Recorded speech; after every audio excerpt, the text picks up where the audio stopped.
Hello everyone, welcome to my channel. Today we are going to discuss about what are bacterial spores. Let's start the video. First of all, the question is what are bacterial spores? So bacterial spores are most dormant form because when they get little energy or nutrients to survive, they germinate into a vegetative cells. So the bacterial spores are most dormant form of bacteria and they have minimal metabolism and respiration, and as well as their enzymatic activity is very reduced. Spore forming bacteria. Not all bacteria form spores. The only gram-positive bacteria are well known for formation of spores. The two most common bacteria that form spores are Bacillus species, which are aerobic bacteria, and Clostridium species, which are anaerobic bacteria. These both bacteria are gram-positive rods.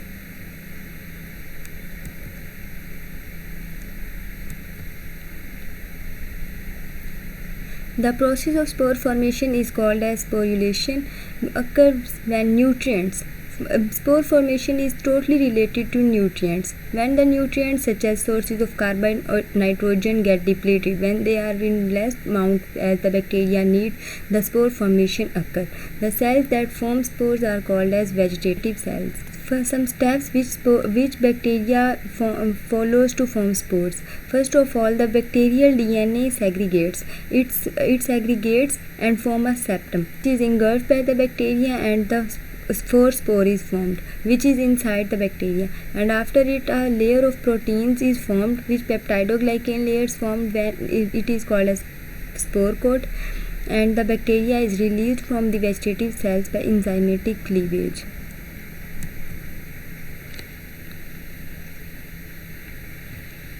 Bacterial spore structure. The bacterial spores is different from bacteria, vegetative bacteria, normal bacterial cell.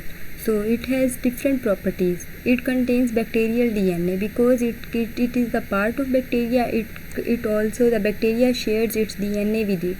So bacterial spores contain bacterial DNA, a small amount of cytoplasm as compared to bacterial cell, and cell membrane. Peptidoglycan layer is also present, a very little amount of water, and thick keratin-like coat and dipicolinic acid. These keratin-like coat and dipicolinic acid are the main reasons why spores are resistant to so many high temperature, radiation, heat, etc. Because dipicolinic acid is found only in spores. It is not present in bacterial cell or any other microorganisms. It is found only in spores. Size of spores is very small because they are part of microbes such as bacteria. They are very small, 0.8 to 1.2 micrometer. And shape of spores may be spherical or ellipsoidal.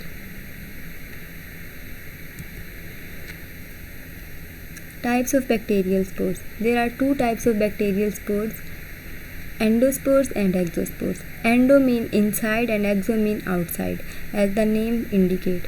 Endospores are formed inside the mother cell and exospores are formed towards the end of the mother cells as buds. Endospores are the common type of spores formed by such as Bacillus and Clostridium species, and exospores are formed by eukaryotic cells such as fungi and algae, etc. Properties of bacterial spores. Bacterial spores have many properties. The most common are here. Bacterial spores are small, oval or spherical structures. Small in size and their shape, as we already discussed, oval or spherical. Very resistant because they contain dipicolinic acid and keratin-like coat. They are very resistant to high temperatures, radiation and chemical agents. They are not killed by high temperature and other infectants, etc. Can survive for many years. Bacterial spores have a lifespan of many years and they survive, and they are found mainly in soil and have no measurable metabolic activity because they are formed in the conditions where nutrients are depleted, so they have no measurable metabolic activity. And bacterial spores, whenever they find some nutrients which support their growth, they germinate into mature bacterial cell. Bacterial spores cannot be stained by ordinary stain because of differences in their cell wall structure. Medical importance of spores. Spores are medically important because they are found in soil and can remain there for many years, so can cause disease. If a person come in contact with these spores, they can enter the body and germinate into bacterial cell and cause the disease as the bacteria itself causes.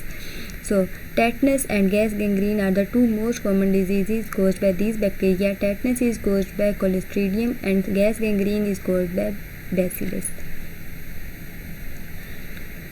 Antibiotics are ineffective against spores because we know that most of the antibiotics act on the metabolic activity of the bacteria. They stop the metabolic activity of the bacteria, stop the bacterial growth. So, antibiotics are ineffective against spores because they do not have any measurable metabolic activity.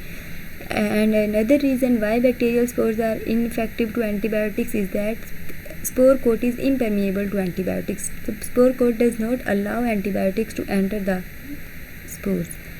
Spores are not found at the site of infection because the site of infection is richly supplied with nutrients.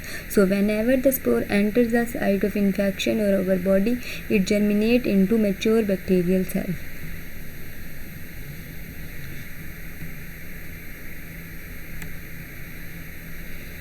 Killing of spore is not an easy process because bacterial spores are resistant to temperature, chemical agents which are usually used in medical setups to kill the bacteria or other microorganisms which are harmful for our health or body.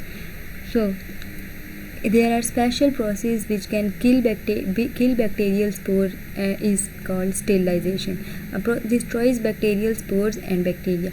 The sterilization of bacterial spores or anything that is suspected to contain bacterial spores is carried out at high temperature and pressure by a machine called autoclave. Chemical disinfectants are unable to kill bacteria because of their extraordinary ability to show resistance against these chemicals, because the chemicals cannot damage the wall of the bacterial spore, so they cannot kill the bacterial spore. Medical setups, autoclave is an instrument that is used to kill bacteria. Thanks for watching. Stay connected.